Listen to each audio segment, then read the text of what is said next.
नमस्कार। Health line में आप सभी का स्वागत है। आज हम बात करेंगे आर्थराइटिस यानी जोड़ों की समस्याओं की। हम में से अधिकतर लोग ऐसे होते हैं जो जोड़ों में कलाइयों, कोहनों, कंधों और टखनों में दर्द की शिकायत करते हैं। हो सकता है कि आपको आर्थराइटिस की समस्या है। ये भी हो सकता है कि किसी चोट या फिर वजन उठाने की वजह से दर्द हो, लेकिन जब ये दर्द आपको बार बार हो रहा हो तो इसे नज़रअंदाज ना करें, क्योंकि शुरुआती समय में अगर इसका इलाज करा लिया गया तो आर्थराइटिस को मैनेज किया जा सकता है, लेकिन जरा सी भी लापरवाही बरती तो बड़ी समस्या हो सकती है। अब सवाल ये है कि जोड़ों की समस्याओं का इलाज कराएं तो कैसे। अगर आपका भी आर्थराइटिस से जुड़ा कोई सवाल है तो बिना देर किए तुरंत नंबर डायल करें 01725043-863, 01725043-865 पर। ये नंबर्स आपके टीवी स्क्रीन पर भी फ्लैश हो रहे हैं। आर्थराइटिस से जुड़ी समस्याओं के बारे में आपके सवालों का जवाब देने के लिए इस वक्त हमारे साथ स्टूडियो में मौजूद हैं पीजीआई चंडीगढ़ से ऑर्थोपेडिक डिपार्टमेंट के professor doctor Mandeep Dhillon. Doctor Dhillon, हमारे स्टूडियो में आपका स्वागत है। थैंक यू डॉक्टर, सबसे पहले हमें और हमारे दर्शकों को ये बताइए कि आर्थराइटिस क्या है। देखिए, आर्थराइटिस बेसिकली प्रॉब्लम क्या होता है, जब जोड़ हमारे हड्डी के एंड पे जोड़ होता है जिसके कारण हम मूवमेंट कर सकते हैं जी। उसके ऊपर एक कार्टिलेज होता है जी। जब वो कार्टिलेज खराब होने लग जाए तो उसके अंदर या तो मूवमेंट रुक जाती है, पेन होता है। सो उस पर्टिकुलर कंडीशन को हम आर्थराइटिस कहते हैं। जी। हिंदुस्तानी में इसको एक तरह का गठिया कहते हैं जी। बट अनफॉर्चुनेटली इसमें थोड़ा सा ओवरलैप है और कन्फ्यूजन बहुत होती है। जी। क्योंकि जैसे मैं आपसे बात भी कर रहा था, आर्थराइटिस जो है वो जोड़ के अंदर कई तरीके से आ सकता है एंड लीड्स टू पेन और डिफॉर्मिटी हो जाती है, टेढ़ापन हो जाती है। जी। और कोई लोग जिनके लोअर लिम्ब में आर्थराइटिस वो चल भी नहीं सकते। जी। एक आर्टिकल भी निकला था साल 2008 या 9 में, टाइम्स ने लिखा था कि जिस तरह से लाइफस्टाइल लोगों के बदल रहे हैं ये एक एपिडेमिक हो सकता है। हाँ जी, ये टाइम मैगजीन की लीड आर्टिकल थी जिसमें लिखा था is this the coming age of और द एपिडेमिक ऑफ आर्थराइटिस। वो 2-3 कारण है उसके। एक तो हमारे लाइफस्टाइल पर डिपेंड करता है, बिकॉज जैसे मैंने बोला आर्थराइटिस कई तरीके के होते हैं। डॉक्यूमेंटेड 100 से ज़्यादा तरीके के आर्थराइटिस हैं हमारे पास जो हमारे बॉडी में किसी तरीके से हो सकते हैं, और इसमें कई इश्यूज हैं।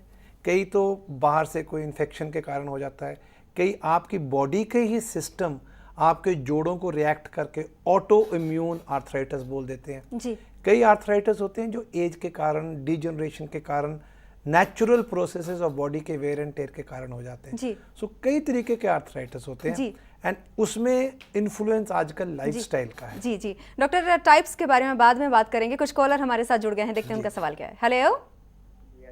हाँ जी, आप अपना नाम बताइए और आप कहाँ से बोल रहे हैं। सन्नी गुप्ता, झारखंड से बोल रहे हैं। जी जी सनी जी, आप अपना सवाल पूछिए डॉक्टर ढिल्लों से। जी, डॉक्टर साहब से मेरा सवाल था कि एक्चुअल जब भी बैठते हैं तो राइट हैंड पैर में मेरी दर्द रहती है ठेवने में। सनी जी, पहले आप अपनी टीवी की वॉल्यूम को बिल्कुल बंद कर दीजिए। जी जी। और आपको कहाँ पे डॉक्टर साहब से हेलो। जी जी, हम आपको सुन रहे हैं। एक्चुअल डॉक्टर साहब से मेरा ये सवाल था कि जब भी मैं बैठता हूँ तो ठेवनी पैर में बैठता हूँ, ठीक उठता हूँ तो दर्द रहता है। जी। घुटनों में कहाँ के? घुटनों में ही दर्द रहता है। घुटनों में पैर जब भी बैठता हूँ ना। हाँ, तो नीचे जब खड़ा होता हूँ तब मुझे दिक्कत होता है। ठीक है, वो तो एक तरीके का घुटने के अंदर प्रेशर बढ़ रहा है। जो आपका घुटना है उसके अंदर एक छोटी चपनी होती है आगे। जब आप उठते हैं सारा प्रेशर वो चपनी के ऊपर आके अगेंस्ट द बोन प्रेस करता है। आपकी उम्र आपने नहीं बताई, आपकी उम्र क्या है? मेरी उम्र तो 22 तो थोड़ा सा यंग है। सो इसमें क्या होता है, इसमें ज़रूरी नहीं भी आपको एक आर्थराइटिस है।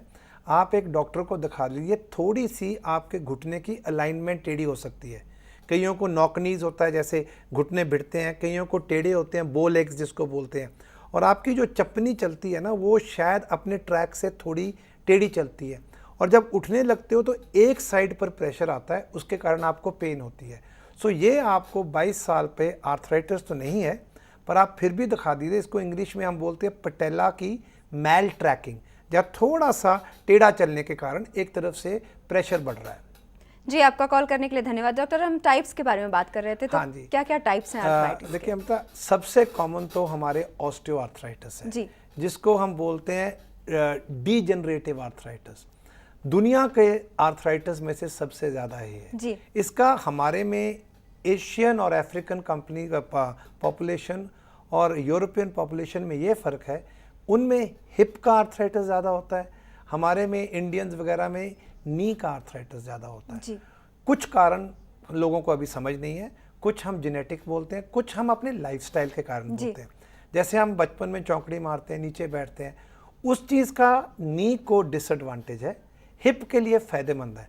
सो अपनी हिप बच जाती है, नी घिस जाता है। जी। जो सारी उम्र कुर्सी पे बैठते हैं उनका शायद नी बच जाता है और हिप पर इफेक्ट हो। सो दिस इज एक थ्योरी है, अभी तक प्रूव नहीं हुई, पर दुनिया में अगर टोटल काउंट करो, नी का ऑस्टियोआर्थराइटिस सबसे ज्यादा है। जी जी, ऑस्टियोआर्थराइटिस के बारे में बाद में बात करेंगे। कुछ कॉलर जुड़ गए हमारे साथ। हेलो।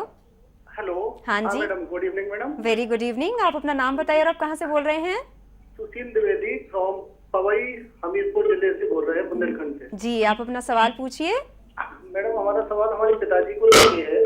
जी। उनकी उम्र लगभग 62 साल है और वजन करीब 85 किलो है जी। लेकिन जब वो सुबह जागते हैं तो उनके पाँव में, दोनों पाँव की जो एड़ी होती है उसके ऊपर काफी तेज दर्द होता है, जिसके कारण उन्हें चलने में बड़ी दिक्कत होती है और परेशानी होती। तो हम डॉक्टर साहब से पूछना चाहते हैं कि क्या उन्हें आर्थराइटिस है, और साथ ही हमारा दूसरा सवाल अपने को लेके भी है, ये भी हम बताना चाहते हैं डॉक्टर साहब अगर आज्ञा दें तो। मेरी उम्र लगभग 35 साल है और मैं पेशे से केंद्रीय विद्यालय में अध्यापक हूँ। तो मैं जब बैठता हूँ सर, तो पीछे मेरी जो रीढ़ की हड्डी है, तो जब मैं पढ़ाता हूँ तो आधा घंटे करीब से ज्यादा हो जाता है, तो फिर वो कई बार रीढ़ की हड्डी के नीचे दर्द होने लगता है आधा या 1 घंटे बाद। तो पहले पिताजी के बारे में बता दें और फिर मेरे बारे में बताएं तो अच्छा रहेगा कि क्या मुझे आर्थराइटिस है या कुछ और पोस्चर प्रॉब्लम है या किसी प्रकार की दूसरी दिक्कत है। थैंक यू जी, नमस्कार। देखो, पहले तो आपको ये शक नहीं होना, आपको दोनों को आर्थराइटिस नहीं है, आप दोनों के प्रॉब्लम्स थोड़े से डिफरेंट हैं। आपके पिताजी को जो हील के नीचे प्रॉब्लम है ना, उसको हम बोलते हैं प्लांटर फेशियाइटिस। वो क्या है, जब हमारा पैर ऐसे होता है ना, जब चलते हैं उसमें ये स्प्रिंग की तरह चलता है और इस एरिया में एक रस्सी सी होती है जिसको हम प्लांटर फेशिया कहते हैं। उसको खींचने के कारण, बार बार खींचने के कारण, मसल कमज़ोर होने के कारण, जब मसल सो के उठते हो तो बिल्कुल सोए होते हैं, जब पहला पैर रखते हो तो ये जो मूवमेंट होती है उसके कारण यहाँ खिंचता है। इसका इलाज बड़ा सिंपल है, कोई घबराने की बात नहीं है। 60-70% इसका इलाज एक्सरसाइजेज, सॉफ्ट सोल इंसर्ट्स डालने से, फिजियोथेरेपिस्ट से अल्ट्रासोनिक मसाज कराने से, बड़ा रेयरली कभी कभी इंजेक्शन लगाने से ये फुली ट्रीटेबल है और ये किसी भी तरीके का आर्थराइटिस नहीं है। उनको डर नहीं होना चाहिए।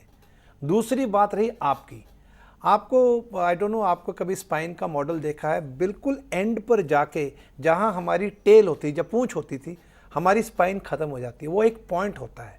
सो अगर हमारी थोड़ी हैबिट्स हों पीछे को बैठने की या कुछ करने, कभी किसी को चोट लग जाए, कुछ हो जाए, तो वो टिप ऑफ द स्पाइन के ऊपर थोड़ी सी इन्फ्लेमेशन हो जाती है।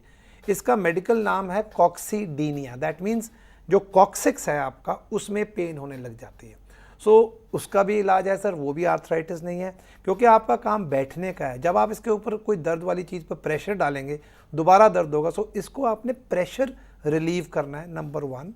कुछ एक्सरसाइजेज होंगी जिसके साथ आपके बटक के मसल थोड़े स्ट्रॉन्ग किए जाएंगे, सो दैट जब आप बैठेंगे, मोटा मसल होगा तो वो टिप नीचे नहीं लगेगी।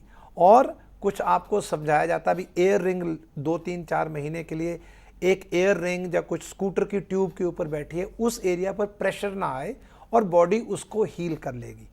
कभी कभी दवा भी देते हैं, पर उसके लिए आप टेलीविज़न की जगह बेटर है एक डॉक्टर से पूछ लीजिए, वो दवा शॉर्ट टर्म के लिए दी जा सकती है। डॉक्टर, एक और कॉलर हैं, देखते हैं उनका सवाल क्या है। हेलो। हाँ जी। हाँ जी, आप अपना नाम बताइए, आप कहाँ से बोल रहे हैं? प्रदीप कुमार से। जी, प्रदीप जी, आप अपना सवाल पूछिए डॉक्टर ढिल्लो से। अच्छा, हमारे फादर इन लॉ को जो है वो पैर के टहूना में जो है वो रूमेटॉइड आर्थराइटिस है। जी, उनके फादर इन लॉ को घुटने में रूमेटॉइड आर्थराइटिस है, ये कह रहे हैं। हाँ, एक ही जोड़ में है तकलीफ। हमारे फादर इन लॉ को जो है वो रूमेटॉइड आर्थराइटिस बताया जा रहा है। पूरे उत्तर भारत में देख के समझ लीजिए, कलकत्ता से लेके दिल्ली तक दिखाया गया, लेकिन कोई इलाज नहीं मिला। जी, कोई आपको क्या इलाज नहीं मिला? Rheumatoid arthritis. हाँ, देखिए सर, ऐसे है, जो रूमेटॉइड आर्थराइटिस है वो सारे गठियों में से सबसे डिफ़िकल्ट है ट्रीट करना, नंबर 1। उसका क्योंकि कारण ये है आपकी बॉडी के सेल्स ही आपके जोड़ को अटैक कर रहे हैं। उसको हम बोलते हैं auto immune disorder. That means आपकी जो बॉडी की इम्यूनिटी है वो बाहर के चीज़ों को रोकने की तरह आपके जोड़ों को इफ़ेक्ट कर रही है। सो इसके कारण ये जेनेटिक प्रॉब्लम होता है और रिलेटिवली यंग एज में शुरू हो जाता है। आपने बताया नहीं इनको कितने सालों से है, पर जितना ये उम्र में लेटर शुरू हो उतना ये लेस ट्रबलसम होता है और मोर ट्रीटेबल होता है। रही बात इनके ट्रीटमेंट की, हर जोड़ को इंडिविजुअली तो हम ट्रीट करते हैं जब उसमें बिल्कुल ही ख़राबी हो जाए, कोई ऑपरेशन की ज़रूरत हो या कोई बाहर से ब्रेस लगा के सपोर्ट की ज़रूरत हो। आमतौर पे इनके लिए हम मेडिसिन्स देते हैं जो क्योर नहीं करती पर आपके इम्यून सिस्टम को मॉड्यूलेट कर देती है, जिसके साथ ये इम्यून सिस्टम जोड़ों को इफ़ेक्ट करने से कम हो जाता है। आपको बेस्ट रहेगा भी आप एक रूमेटोलॉजी स्पेशलिस्ट को मिलिए, क्योंकि क्या हुआ होगा प्रोबेबली अब तक आपको एंटी इन्फ्लेमेटरी मेडिसिन मिलते हैं जिससे इन्फ्लेमेशन कम हो जाती है, पेन कम हो जाती है, बट एग्जैक्ट डिजीज़ को अटैक नहीं किया जा सकता। ये वहम भी नहीं रखें भी इसको कोई ऐसी जादू की दवा है जो इसको क्योर कर देगी। पर एक फ़ायदे की बात यह है, रूमेटॉइड आर्थराइटिस में काफ़ी चांस है ये डिज़ीज़ थोड़ी देर के बाद बर्नआउट भी हो जाती है। जब वो ये बर्नआउट हो जाएगी तो आपको पेन वगैरह ठीक हो जाएगी, आपकी डिफॉर्मिटीज़ को सर्जिकली ठीक किया जा सकता है। डॉक्टर ढिल्लों, कुछ और कॉलर भी जुड़ गए हैं हमारे साथ, देखते हैं उनका सवाल क्या है। हेलो। Hello ma'am. हाँ जी, आप अपना नाम बताइए और आप कहाँ से बोल रही हैं? जी मैं हरप्रीत बोल रही हूँ पंजाब से। जी हरप्रीत जी, आप अपना सवाल पूछिए। मैम मुझे आर्थराइटिस के लक्षण है जी, और रात को सोते वक्त अक्सर जी हरप्रीत जी, रात को सोते वक्त आपको क्या तकलीफ होती है? जी अकड़न आती है जी, और कभी कभी पैरों में पेन होता है, कभी कहीं पेन होता है, जोड़ में ज्यादा दर्द होता है। अगर ठंडी हवा में बैठते हैं तो ज्यादा दर्द होता है सुबह। जी। सो आपको हरप्रीत, आपकी उम्र क्या बेटा? 20। जी। हाँ देखो ऐसे है, आप जो डिस्क्राइब कर रहे हैं ये इसको हम मेडिकल टर्म्स में बोलते हैं मॉर्निंग स्टिफनेस। हाँ, ये एक तरह का प्रोड्रोमल सिम्टम्स आर्थराइटिस के होते हैं, पर ये ज़रूरी नहीं है भी ये आपको फुल फ्लेज्ड आर्थराइटिस होगा। आपने कभी कोई ब्लड टेस्ट वगैरह कराया जिससे आपको कोई पॉजिटिव आर्थराइटिस का कुछ निकला है?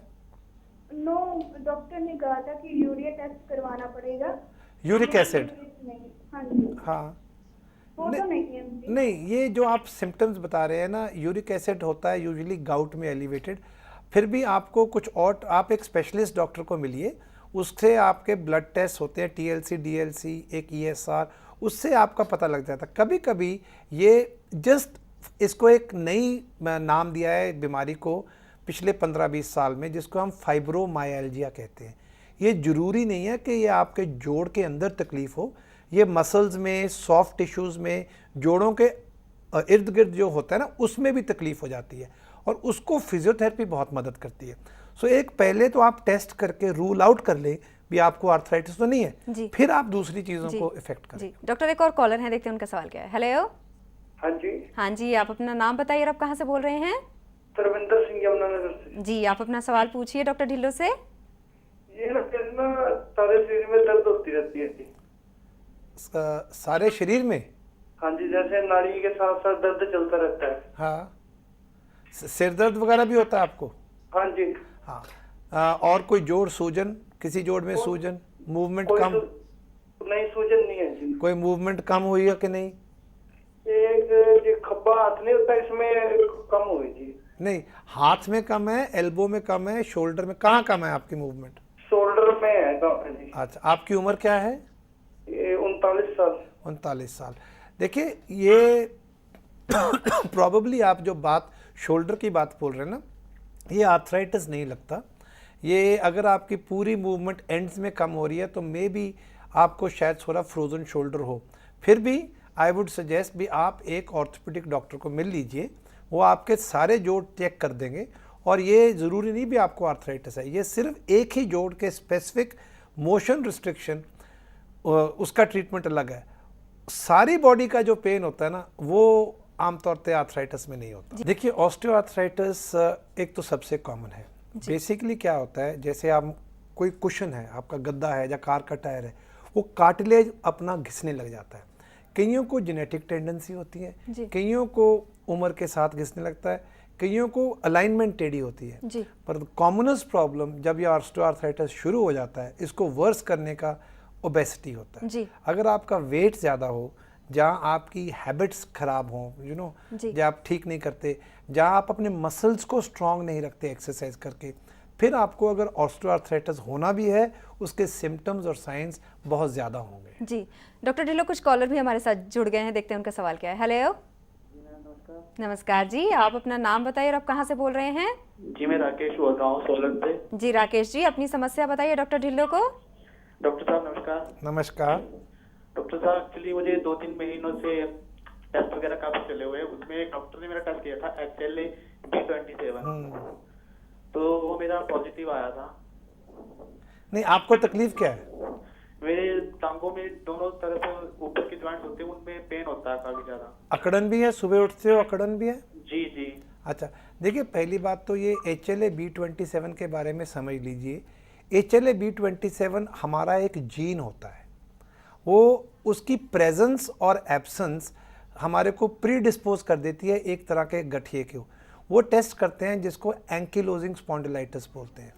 वो क्या होती है, उसमें सारी स्पाइन में, शुरू स्पाइन में होता है, दूसरे जोड़ों में भी हो जाता है।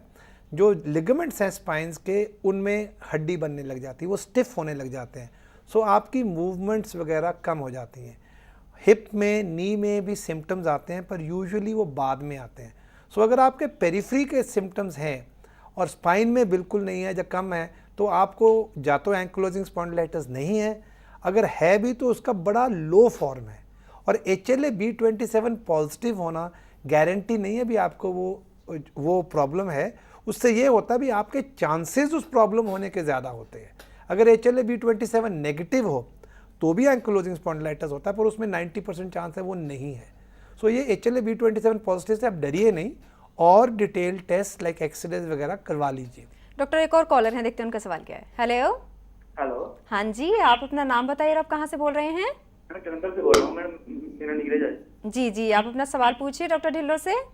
मैडम मुझे जोड़ों में काफी दर्द होती है, नी में और हड्डी में काफी जल्दी होती है। जी नीरज जी, आपकी उम्र? 36। काम क्या करते हैं? मैं मल्टीप्लाई में ब्लॉक कोऑर्डिनेटर। ओके, और आप ये कह रहे हैं सिर्फ जोड़ घुटने दुखते हैं और कोई नहीं दुखता आपका जोड़? घुटने और एड़ी में ना जो मैं चलता हूँ तो थोड़ी पेन होती है। अच्छा, ये सारा दिन रहती है कि कुछ एक्सरसाइज करने के बाद बढ़ते हैं? मॉर्निंग जब जाती है फील्ड में, जब मैं शाम को घर में आता हूँ तो पेन होती है। तो होती है। सुबह जब सो के उठते हो तो दर्द खत्म हो जाती है? थोड़ी सी होती है, जैसे अपनी ठीक है, शाम को छुट्टी। इसका कोई एक्सरे, ब्लड टेस्ट वगैरह कराया आपने? सर मैंने पहले कराया, 1 महीने पहले तो ईसा टेस्ट कराया तो नॉर्मल है। तो नॉर्मल आए थे? हाँ जी, अभी मैंने कल कराया यूरिक एसिड और कैल्शियम। यूरिक एसिड नहीं, देखो यूरिक एसिड के तो आपके सिम्टम्स है नहीं। देखो यूरिक एसिड कई बार हम इसको, कई डॉक्टर्स को डर के मारे गाउट के लिए करा लेते हैं, पर इतना ज़्यादा है नहीं।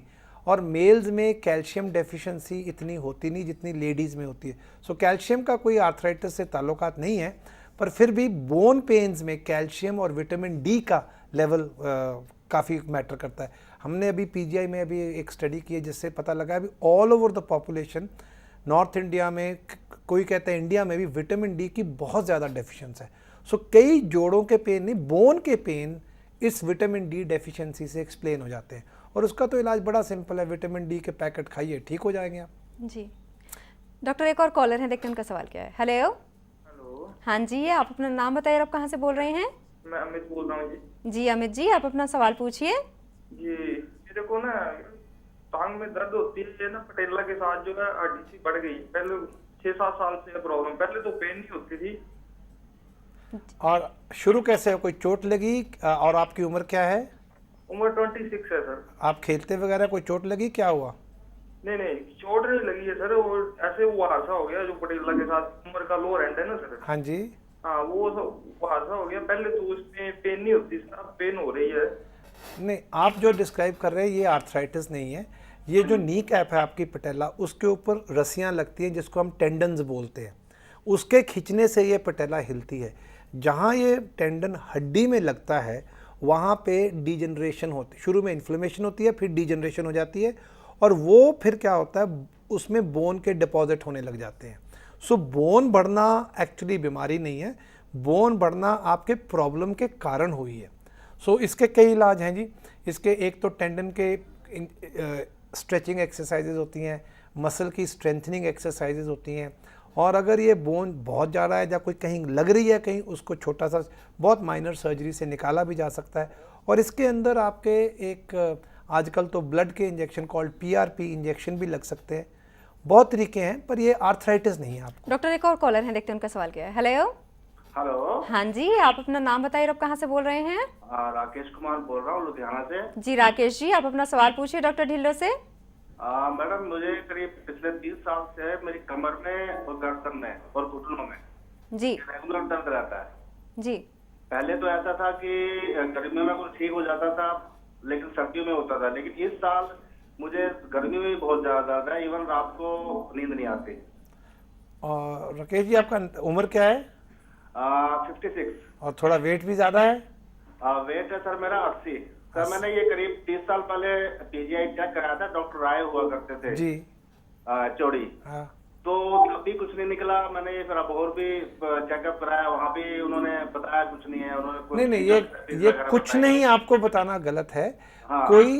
कोई ट्रीटेबल आर्थराइटिस नहीं आपको। एक्चुअली ये शायद डॉक्टर की तरह से आपको कम्युनिकेशन प्रॉब्लम है जो आप डिस्क्राइब कर रहे हैं। 55-56 पर हमारे नेचुरली जोड़ घिसने लग जाते हैं। देखिए, इसी को हम, इसकी बहुत सीवियर हो जाए तो इसको ऑस्टियोआर्थराइटिस बोलते हैं। जब ये आर्थराइटिस नेक में हो तो इसको सर्वाइकल स्पॉन्डिलाइटिस बोलते हैं। लंबर स्पाइन में, लोअर बैक में हो, इसको लंबर स्पॉन्डिलाइटिस बोलते हैं। प्लस घुटने में घिसने लगे, ये नॉर्मल है। जैसे कहते हैं ना, 40 साल के बाद बाल भी सफ़ेद होंगे, पढ़ने के लिए ऐनक की भी ज़रूरत पड़ेगी, और जोड़ों में थोड़ी मोटी घिसना आता है। सो ये बेसिकली आपका एज रिलेटेड डिटीरियोरेशन है, कोई डरने वाली बात नहीं। कईयों को सिम्टम्स पहले शुरू हो जाते हैं। सो आपके हाथ में एक ही बहुत इंपॉर्टेंट चीज़ है, जो मोबाइल सेगमेंट्स है ना स्पाइन के, उसके आगे और पीछे के मसल्स को स्ट्रॉन्ग कर लीजिए, वो उसको सहारा देंगे। और जो जेनेटिक आपका हो रहा है वो तो हो रहा है, पर मूवमेंट के ऊपर जो पेन होती है वो बहुत कम हो जाएगी।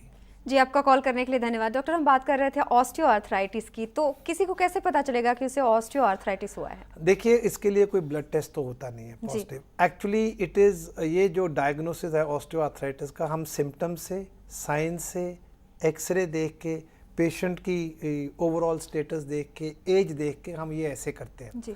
और फर्स्ट थिंग्स किसमें क्या होता है, अभी थोड़ी थोड़ी पेन शुरू हो जाने लग जाती है जी। फिर वो पेन बढ़ती, जैसे जैसे ये अभी हमारे एक कॉलर ने डिस्क्राइब भी किया था जी। फिर वो घिसने के बाद कभी कभी जॉइंट में फ्लूइड भी आ जाता है जी। अल्टीमेटली लास्ट स्टेजेस में बिल्कुल कार्टिलेज घिस जाए तो हड्डी से हड्डी रड़क खाती, जैसे आपने बाजार में देखा होंगे ओल्ड लेडीज ऐसे ऐसे ऐसे करके चलती है, उनमें नी में काफ़ी आर्थराइटिस है, उनका गेट पैटर्न चेंज हो जाता है। जी। सो अर्ली स्टेजेस में तो हम वी से एक्सरसाइज करें, वेट रिडक्शन करें, लाइफस्टाइल मॉडिफिकेशन करें। मिडिल स्टेजेस में हम मेडिसिन भी ऐड कर जाते हैं। लास्ट स्टेजेस में फिर इनके वेट बेरिंग जॉइंट की रिप्लेसमेंट करनी पड़ती है। जी, डॉक्टर ढिल्लो, आप हमारे स्टूडियो में आए, आर्थराइटिस के बारे में बातचीत की, आपका बहुत बहुत धन्यवाद। Thank you. तो ये था आर्थराइटिस की समस्याओं से संबंधित आज का हमारा हेल्थलाइन कार्यक्रम। उम्मीद है कि आपने आज के इस कार्यक्रम को ध्यान से सुना और देखा होगा, और डॉक्टर ढिल्लो के द्वारा दिए गए सुझाव को अब आप अपने ध्यान में रखेंगे, तभी आप स्वस्थ रह पाएंगे। तो कैसा लगा आज का हमारा हेल्थलाइन कार्यक्रम, हमें ज़रूर लिखें। हमसे संपर्क करने के लिए हमारा ईमेल ID नोट करें, healthline@dayandnightnews.com। फिलहाल हेल्थलाइन में बस इतना ही। नमस्कार। खबरों की दुनिया में आइए, हमारे साथ कहीं भी और कभी भी जुड़िए। हम मिलेंगे फेसबुक पर, हम दिखेंगे यूट्यूब पर, हमें फॉलो कीजिए ट्विटर पर। खबरों के साथ बने रहिए रात दिन।